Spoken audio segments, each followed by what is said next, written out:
Welcome to another episode of You Suck. I am VladV. And I'm Joey. And today we're going to go over Tommy Vext new video, Crawling.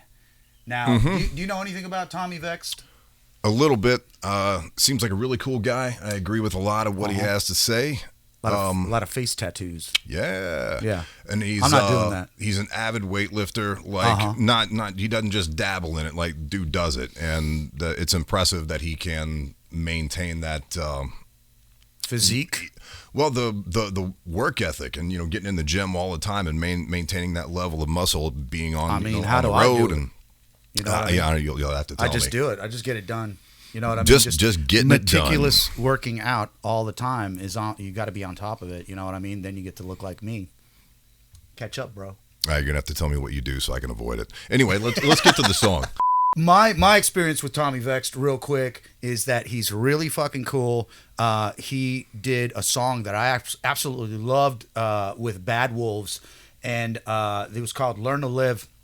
I thought it was a great song. I'm not a huge fan of the Part C, like raspy and then super clean singing. I always complain about the Part C kind of stuff, but it's one of those things where I've seen interviews and I've actually talked to him online, and he's very, very, very fucking cool and humble and down to earth. I can't find a bad word about the guy. What happened with him in Bad Wolves? Exactly. Well, I read about it, but there was no definitive, like there was, he said, she said, sounds like. They try to keep it. Tommy's got money invested in that band. I don't know if that's still true anymore, but being able to read between the lines and, it's already out by now, so it's not like inside information at this point.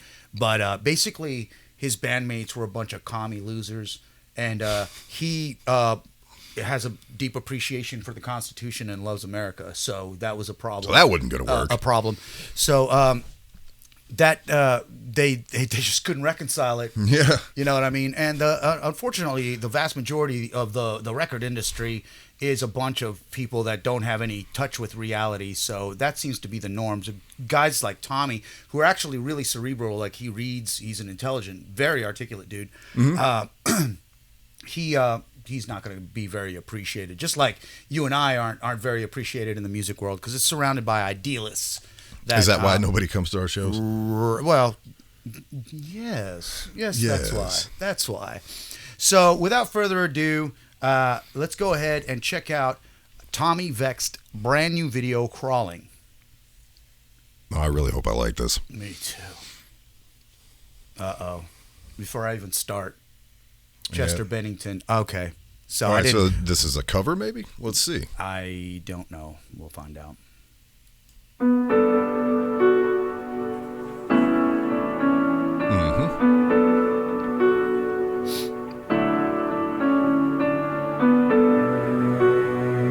Taking a couple of pages out of Sting's notebook there.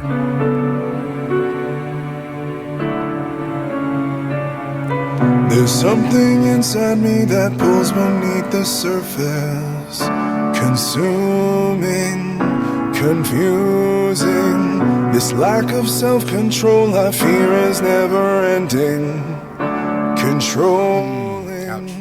I can't seem to find myself again. My walls are closing in. And I'm convinced that it's just too much pressure to take.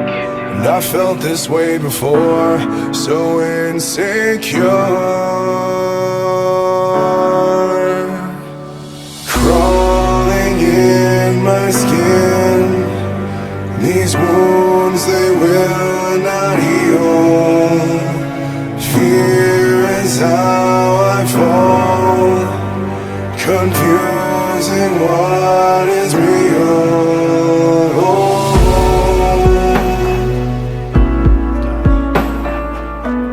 Chris. Okay. All right. There's already something I do like about it. Okay. He's not being overly dramatic. Right. There's emotion there, but he's not being overly dramatic, like dude from Disturbed when he did Sound of Silence and was just like just a drama queen the whole time and ruined it. Right.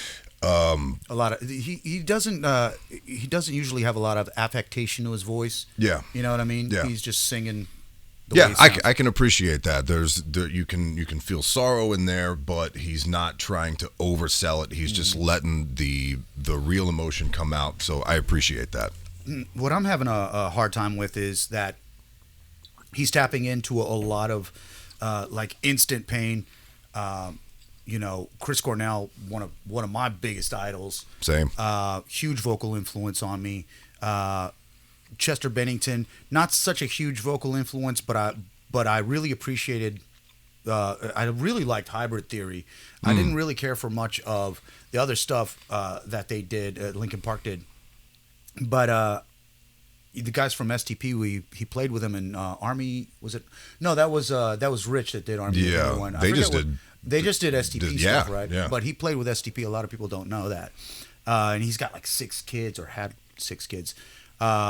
Anthony Bourdain. You tap into all this stuff that's emotional. I'm having a hard time separating the song because it's also a Linkin Park song that I'm familiar with, rendition of it. So I'm already kind of tapped into all the emotional triggers that are coming with this song. So I can't tell if I like this song so far or if I'm just emotionally attached to everything that I'm being shown. And then nostalgic on top of it because it's a song that I grew up with. I was never into Linkin Park at all. I just never understood their popularity. So I mean, I'm not gonna love this, but I can appreciate what he's doing with it so far. We'll leave it at that. And he did also do. He's got a bad record. He did "Zombie" by the Cranberries, and he was actually supposed to sing with her. And the night before, she ended up like committing suicide. I read that. That's terrible. It was horrible. And not to speak ill of the dead or anything like that, but I was not a fan of that cover of it. I didn't care for it. No, the original was way better. I like the original better. The original was angrier. I always wanted to know. Like I always wish I could have heard what she would have sounded like on the second verse with the way it's supposed to be done. But. All right, let's move on. Yep.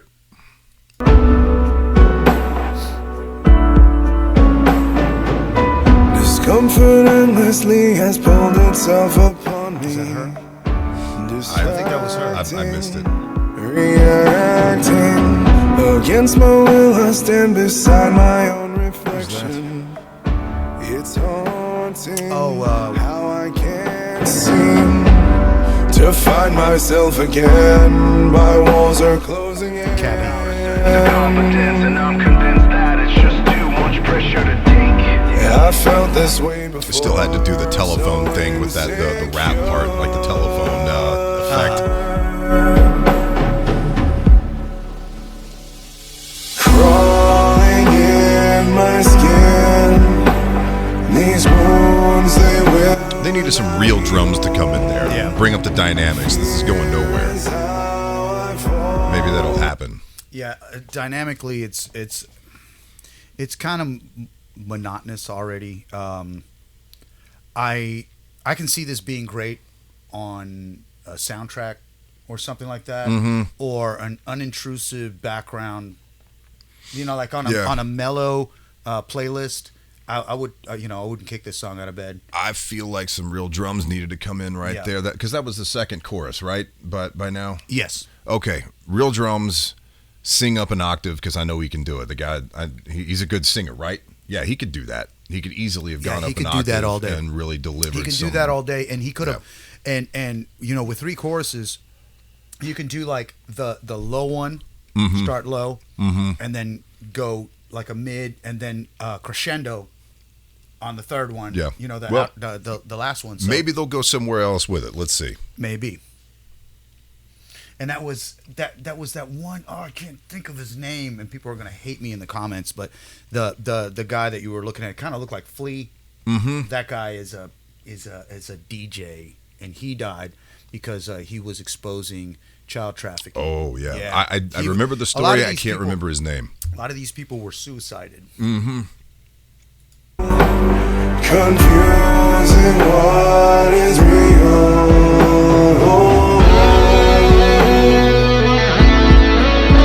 Okay, we're building.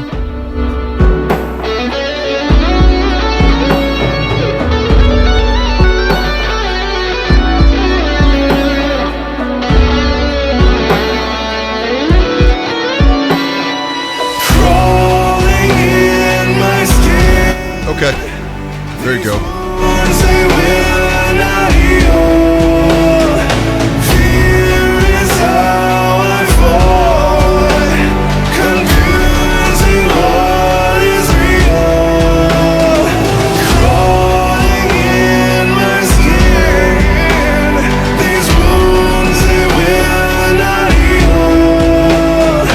Fear is how I fall, confusing. Good vocal runs there.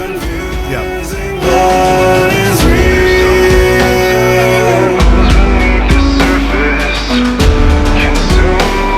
Confusing what is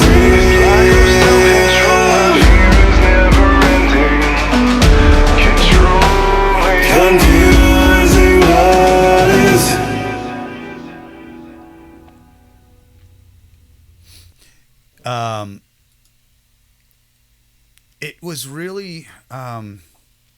It was really okay. Yeah, I'm going to go with that. It was just okay.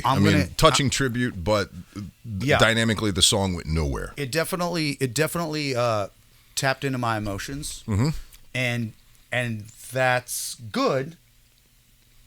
But it's also a cheat. You know what I mean? Like I don't want to get sentimental and like the song because it touched the pain that I have inside for the people that I cared about that I grew up with. You know what I mean? And I'm not saying that he did it in a cheap way, and I'm not saying that he's being disingenuous about it. But if I were to hear that song without all those cues, those emotional cues, it would have been much less effective on me. And if I didn't have the nostalgia of knowing the song that this was a rendition of, then it probably would have done like nothing for me. So you're saying Candle in the Wind wasn't for you? So on a scale of complete suck to you rule, or like not suck, however that scale works, what do you think? Oh man, I'm gonna have to go with this is probably a 6 or a 7. I mean, it was a good performance, but man, it wasn't interesting.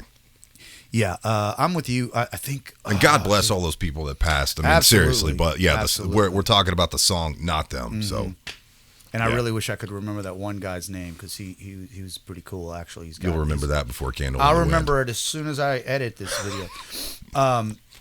I really wish they would have used real drums. And like I said, Tommy Vext is a guy without a band, a singer without a band. So he ends up doing all these like little solo songs, and I think he's doing them with friends and like probably out of pocket studio time. You know what I mean? Where he's doing it on his own dime. So there's a doubling part there that he did, which I thought was terrible. Not terrible, but I didn't care for it at all. Like I was why like, at the back end that up. when he had the low octave going and the high octave or higher octave going, singing the main vocal line? Why was the low vocal line, the low octave, still so loud? Right. It took it kept the dynamics from raising enough. Exactly. So you take away all the power. When you do these harmonies, they sound more grandiose, but at the same time, they take the standalone power away from the singer. There's no attack in the vocal anymore. Right. Right. You're smoothing it all out. You're making it. You're streamlining it and polishing it up to where if it had a lot of balls, it's got less balls. Usually takes it up like to the halfway mark. Yeah. You could still have balls in it, but it takes away. The musical term would be the transient is kind of muddied. The transient's that sort of initial pop you get out of a vocal line or a snare drum or something like that. You have more and more and more layers. That transient is just gone. Right. For me, I'll probably say a 4, a 5 to be kind because I like him, I like the message, and I like the video.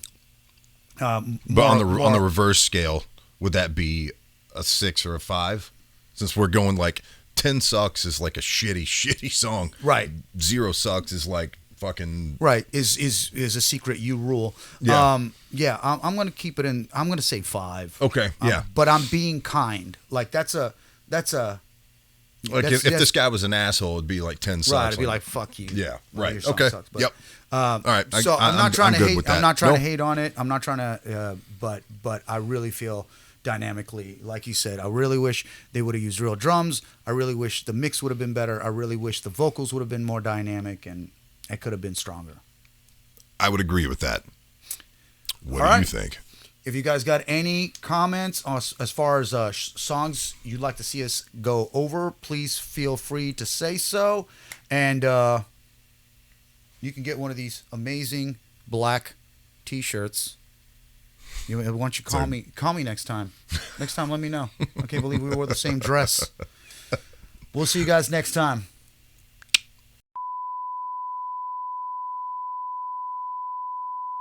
We got called boomers in one of the comments. It's like, Speaking of musicians that are gone and no longer with us, keeping it light though. heroin use, death, you know. Death. Keeping it light. Sip a topo.